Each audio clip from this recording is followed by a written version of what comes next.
Shalom, perkenalkan nama saya Mirna Ilmanafe, NIM 10220032,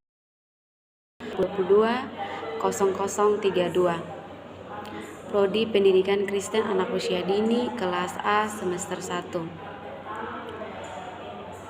Di video ini saya akan menjelaskan materi tentang teori belajar dan pembelajaran anak usia dini. A.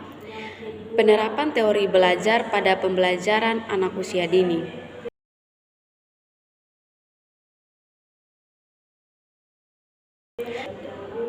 Teori adalah seperangkat proposisi yang dalamnya memuat tentang ide, konsep, prosedur, dan prinsip yang terdiri dari satu atau lebih variabel yang saling berhubungan satu sama lain, dapat dipelajari, dianalisis, dan dipuji serta dibuktikan kebenaran.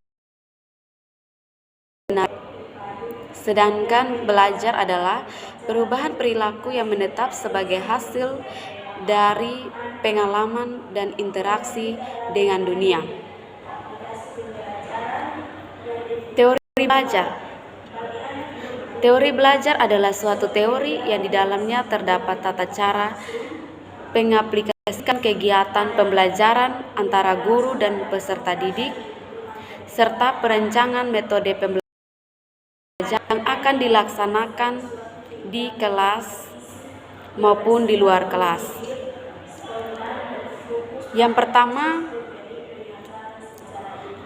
menurut teori behavioristik, adalah proses perubahan tingkah laku sebagai akibat dari interaksi antara stimulasi dan respon atau SR.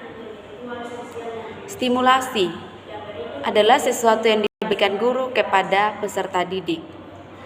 Respon adalah reaksi atau tanggapan peserta didik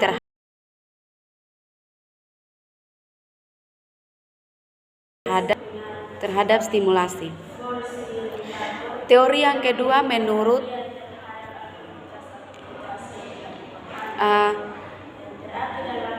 ada penerapan behavioristik.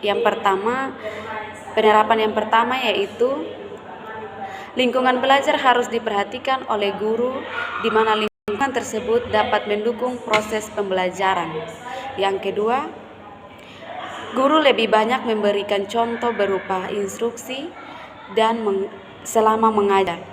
Yang ketiga, saat guru melihat ada kesalahan baik pada materi maupun pada peserta didik, maka guru akan segera memperbaiki. Yang keempat, guru memberikan banyak drilling dan latihan agar terbentuk perilaku atau pembiasaan seperti yang diinginkan. Yang kelima, guru dituntut memiliki kemampuan penguatan atau reforman.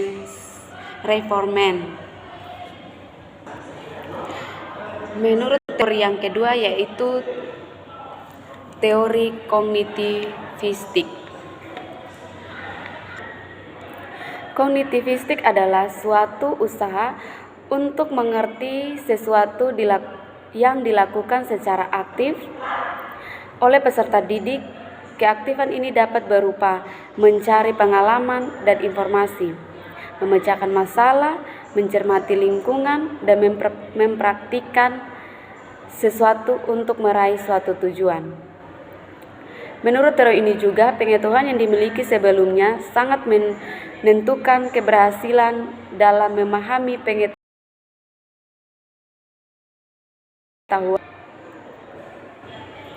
Penerapan teori kognitivistik dalam pembelajaran anak usia dini. Yang pertama, mengajak peserta didik untuk merefleksikan pengalaman mereka melalui pembuatan jurnal harian.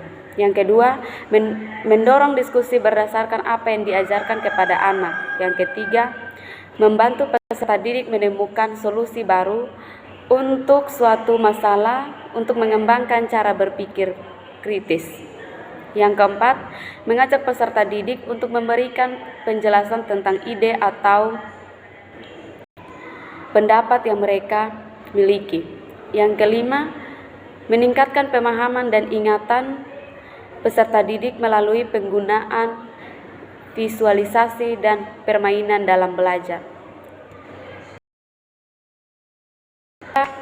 Yang ketiga, menurut teori humanistik, belajar apapun dapat dimanfaatkan asal tujuannya untuk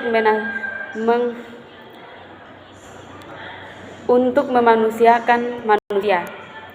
Faktor motivasi dan pengalaman emosional sangat penting dalam peristiwa belajar, sebab tanpa motivasi dan keinginan dari pihak peserta didik maka tidak akan terjadi asimilasi pengetahuan baru ke dalam struktur kognitif yang telah dimilikinya. Yang berikut penerapan teori humanistik dalam pembelajaran anak usia dini. Yang pertama, guru membantu peserta didik memahami cara belajar yang terbaik bagi peserta didik. Yang kedua, guru membantu peserta didik untuk mengenal diri mereka sendiri agar bisa mengembangkan potensi yang ada dalam diri mereka. Yang ketiga, guru memberikan kegiatan pembelajaran yang menarik untuk meningkatkan semangat. Yang keempat, guru memberikan motivasi kepada peserta didik agar timbul keinginan belajar dari dirinya sendiri. Yang kelima, berikan beberapa pilihan kepada peserta didik. Dan berikut, menurut teori konstruktivistik, belajar merupakan proses pembentukan atau konstruksi pengetahuan oleh peserta didik itu sendiri. Proses pembentukan pengetahuan terjadi secara terus-menerus setiap peserta didik berhadapan dengan fenomena baru.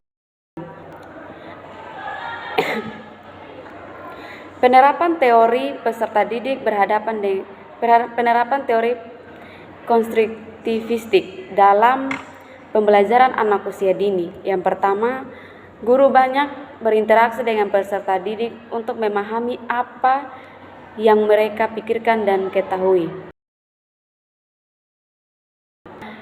Belajar dan merangsang rasa ingin tahu peserta didik. Yang keempat,